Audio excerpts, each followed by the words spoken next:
Lumberjacks versus loggers. The strikers represented the resumption of logging activity. Lumberjacks versus loggers. The strikers resented the resumption of logging activity and its protection by the county sheriff and his deputies. On the 19th of June, special sheriff deputies and 4 state police began patrolling between Alligator Point on Lake Gogebic and Gogebic Station on the first of the several log dumping incidents occurred. A logging truck en route from O'Brien Brothers Camp near Mud Creek was stopped and dumped on the first curve of the North Ironwood on the Lake Superior Road at 8:50 a.m. 2 more trucks hauling logs for Underwater Veneer Company were stopped at a dump on Black River Road north of Bessemer. William Houston of the Department of Labor was in the county on the 18th of June to investigate the strike and begin efforts to settle it. He arranged for a conference held at the courthouse on the 21st of June at 2 p.m. The following day, pledge cards signed by the Lumberjacks were checked against company payrolls in an effort to determine whether the strikers represent a majority of the woodsmen. The strikers made known that they were not countenanced the hauling of logs during negotiations. Jobbers objected to Joe List serving as the strike chairman, and he was dropped from the committee. The news reported there was no violence in the strike until List appeared in Marinesco. The strikers' committee was composed of Henry Paul, Luke Rake, Matt Savala, George Rockonen, John Murphy McNoggle, William Toomey, Arnold Starkweather, and James Rogers. McMonigal was a log scaler and chairman of the Bessemer Strike headquarters. The Jobbers Committee included Clarence Kane, Lawrence Peterson, Edie Stotzel, Clifford A. Trethaway, and the Wilson Weston. Stotzel was of the labor relations representative of Marathon Paper Mills. Trethaway served as the attorney for the Jobbers, and Weston, Kane, and Peterson were local loggers. The day after the meeting between the Jobbers and the strikers in Bessemer, the Ironwood Daily Comb carried a report. In checking the qualifications of 910 lumberjacks who have applied for relief, the County Relief Department found that 207 were natural-born citizens of the United States, 101 were naturalized, and 538 were aliens. 77 of them reported that they were married men, 21 were widowers, 19 divorced, and 793 single. William J. Bill Weston was 54 years old in 1937.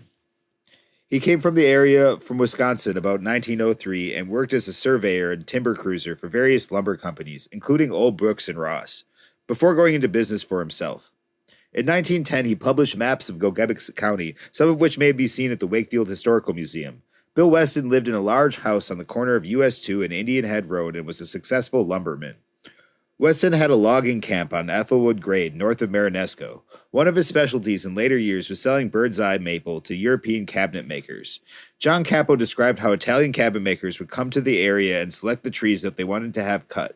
The trees had to be handled gingerly, using slings instead of cant hooks or any mechanical devices in order to avoid gouging or marring the logs in any way. The logs would be carefully transported for shipment to Europe. They brought high prices.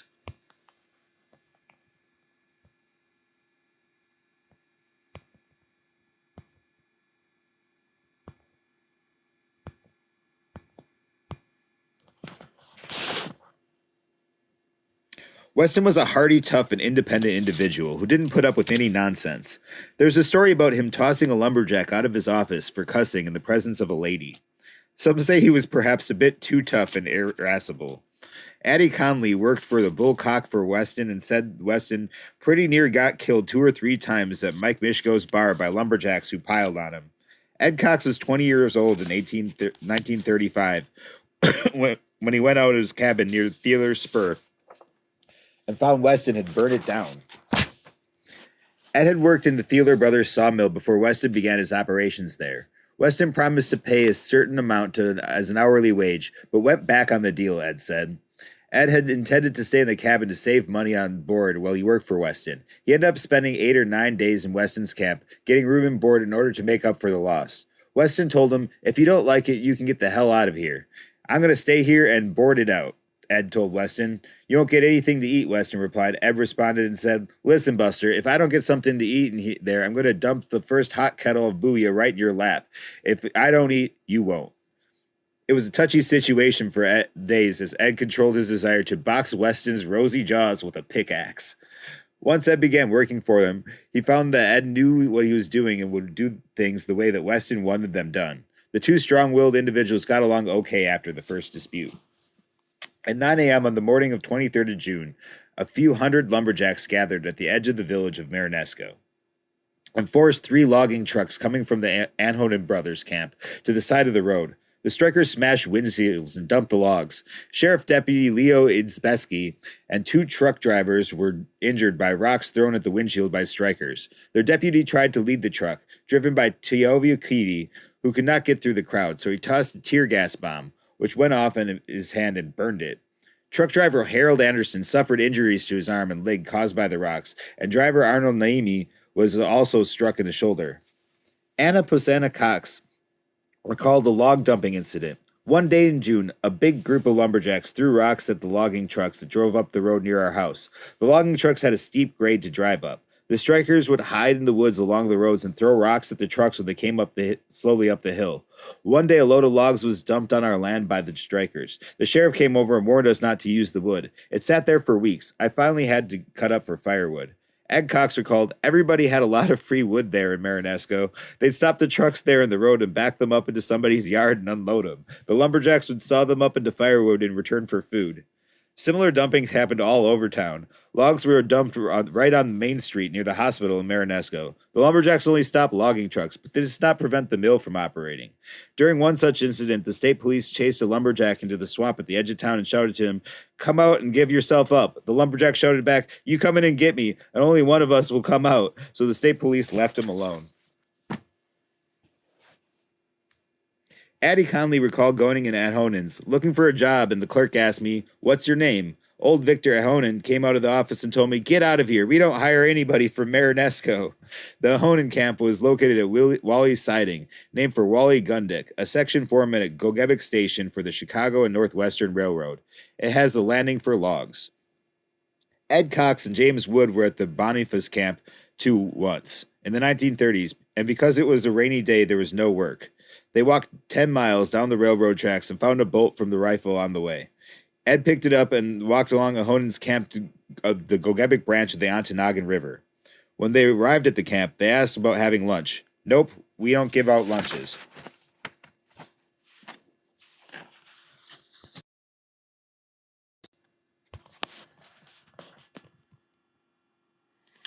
Elmer Marks and Union Men, 1937. Marks has a mark over his head. The young man near the right with a hat on his head is Steve Pavlovich. Matt Salvo standing on the left. This lovely men.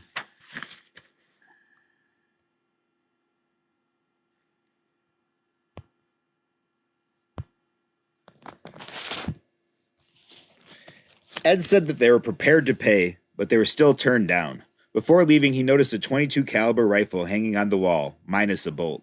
He walked outside where Elm Bloomquist was sitting in a chair, and Ed showed Emil the bolt and told him, "I'm going to give this to him, but they wouldn't give us any lunch. You tell that guy I found the bolt for his rifle, but since he wouldn't give or sell us any lunch, since we apparently aren't the right caliber of people, I'm going to throw it out in the swamp over there." Ed walked back up the tracks and threw the bolt as far in the swamp as possible, confident it would never again see the light of day.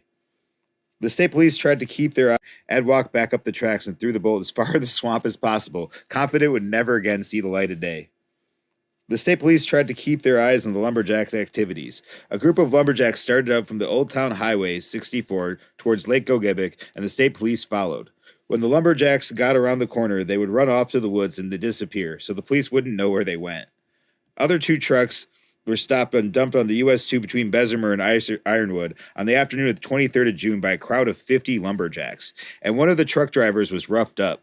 5 of the strikers were arrested and placed in the county jail. The leader, Oscar Green, was sentenced to serve 60 days. The newspaper about amicable basis for negotiations. The jobbers felt the union failed to allow men to return to the work unmolested in camps, where the union lacked a majority.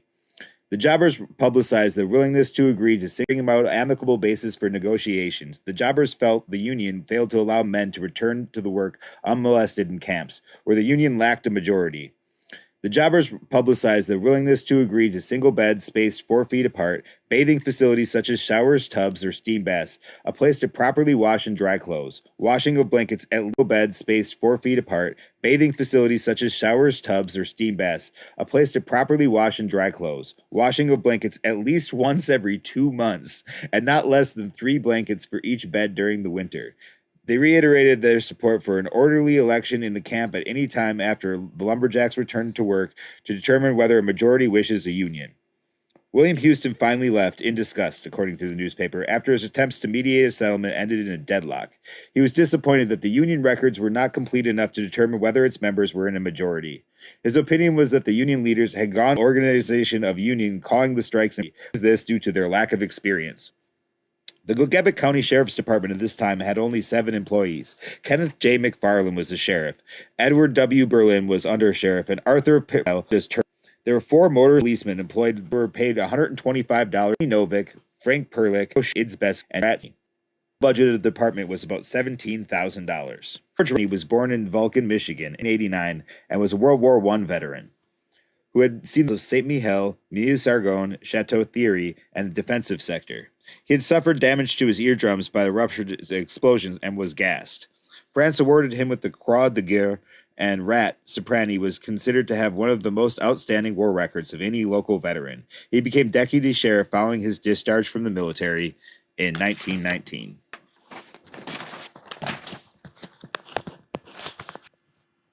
There to po-po.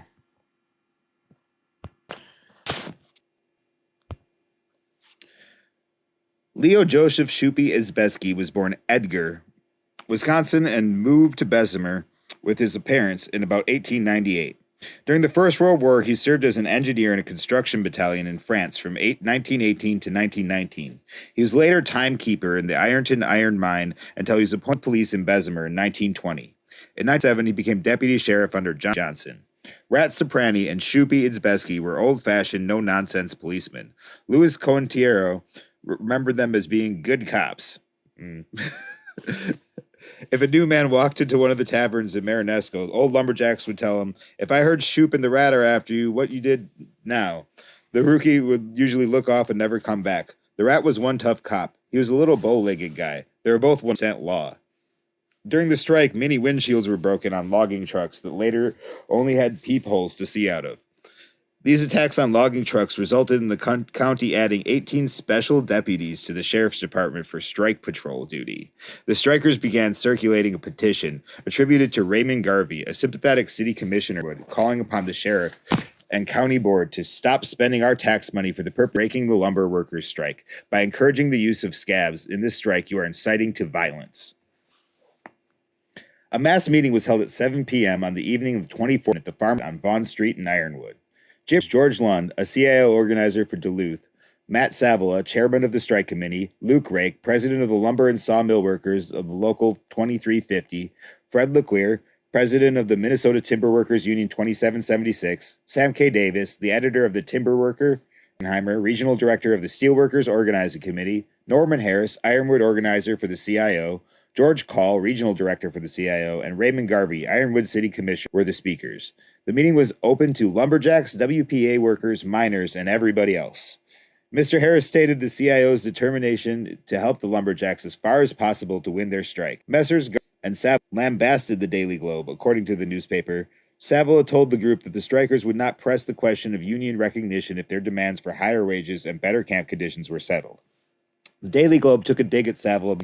During the course of the meeting, Savola announced that a collection would be taken to buy tobacco for the strikers. They proceeded to ask for contributions of dollar bills. Later, he asked the spectators, "Dump all your loose change in the hat," and to donate their cigarettes.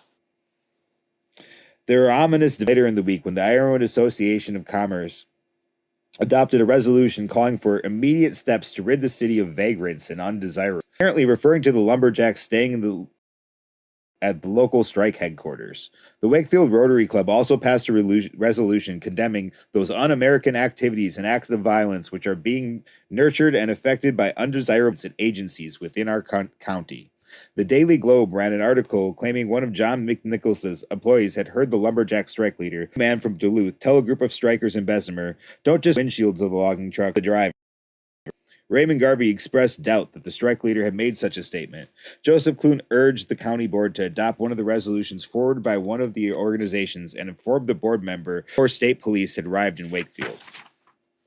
Man with the meeting of the Ironwood City Commission about this time and threatened that the commission would vigilante action unless it did something about the striking lumberjacks. His name was not revealed in the newspaper reports, but commission noted that he owed $1,000 in back taxes. The city commission adopted a resolution instructing the treasurer to collect delinquent property taxes.